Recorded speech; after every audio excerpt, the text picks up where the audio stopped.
Hello guys, welcome back to Warren's Model Aircraft. This is an inbox review on the Hasagawa Starfighter. So I'm going to give you a quick review into that and also fill you in on my next projects. As you did know, I've recently done the 124 scale Airfix Messerschmitt 109E. That was part of Frankie's group build. And I'm doing my own group build, which starts, I think it's the first, isn't it? So that's either tomorrow or the day after.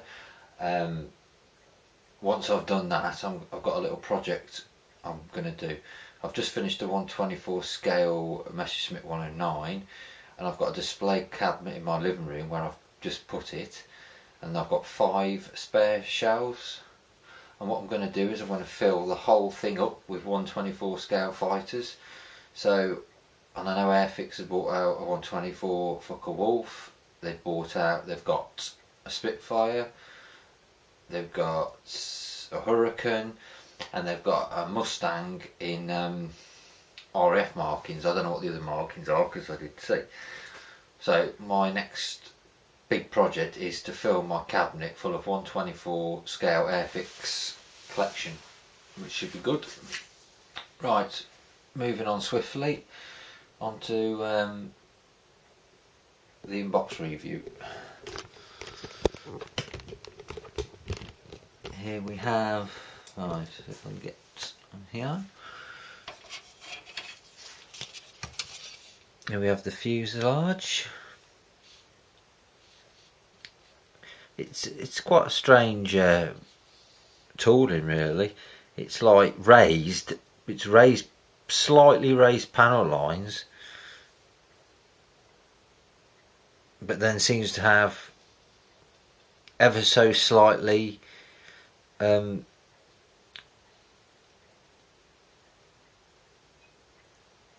engraved panel lines as well. It's very weird. This is a Hasagawa one, and this is 2000.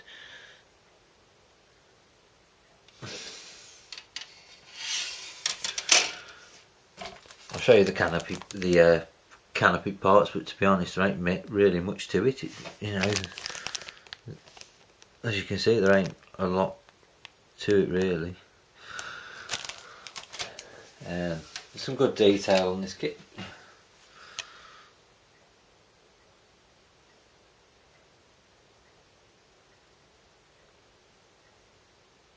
There's one.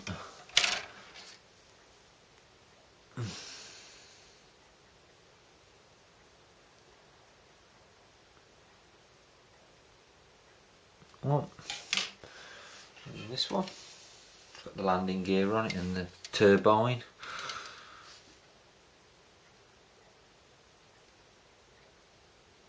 There's the cockpit, and there's decals for that as well.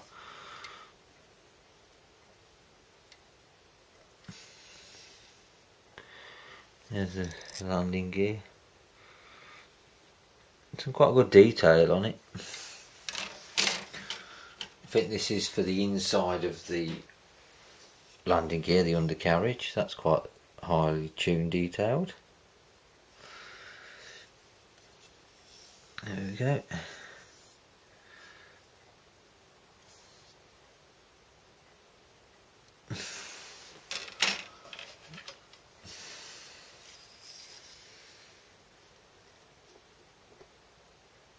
I must admit, after doing the 124 scale Airfix and all the other Airfix models I've done in the past, I do find the plastic quality on the Airfix models superior to a lot of the others.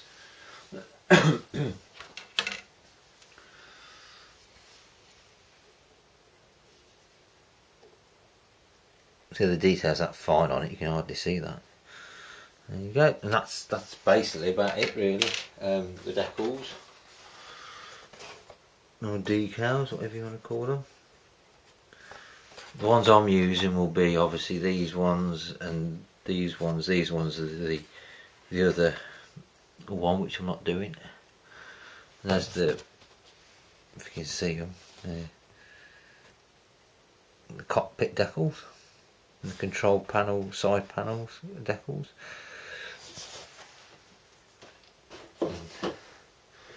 There's the box,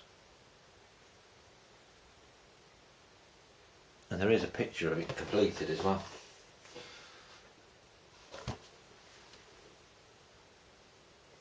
There it is.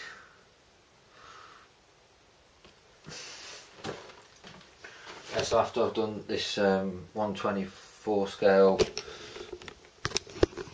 yeah, once I've done this 24 scale, I've already done that. So once I finish this 148 scale Starfighter, I'm going to start doing the 124 scale campaign.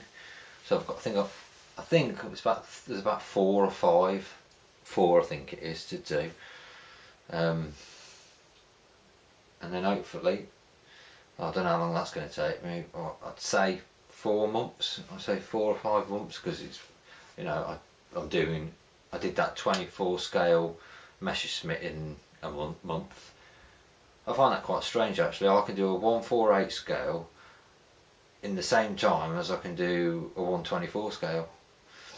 I don't rush though. I must only spend, on an average, 3 hours a day doing it. I don't spend that much time on it really. Having the missus and the kids, that I can't spend all day and night in here. I'd be living on my own if I did. Alright, there's a couple of me models that I bought in.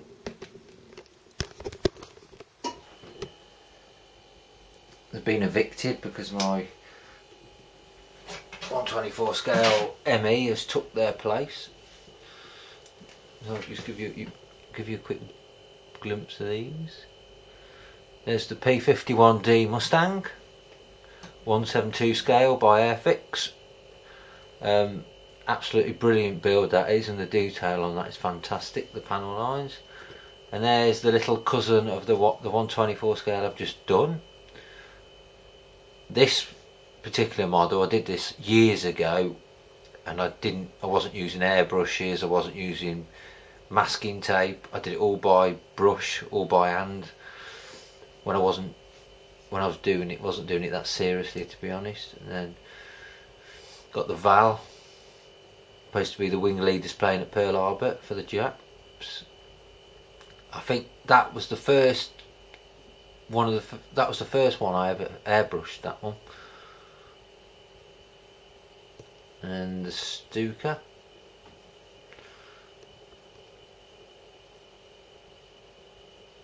There you go. So they've been evicted from my display cabinet. I'm gonna have to get another one, I think, to be honest. I'll give you a quick butcher's at my Lancaster, which I bought in. There you go. The only cock up with this one, 148 scale Lancaster, was the silver in here. I even put gloss varnish on first, and the silvering still occurred. But since then, I've been cutting out all the decals. Any decals what are big, they're on the fuselage. I've been cutting them out with a knife, because that looks crap when it looks like that. It looks awful.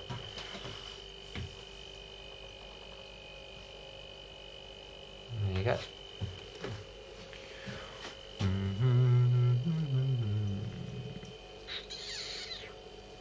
So you spend all that time and effort on something, and then something silly like a decal just spoils it. Right. Thanks so much for watching, guys, and I'll be on my first update for the Starfighter in the next day or so. Thanks very much for watching.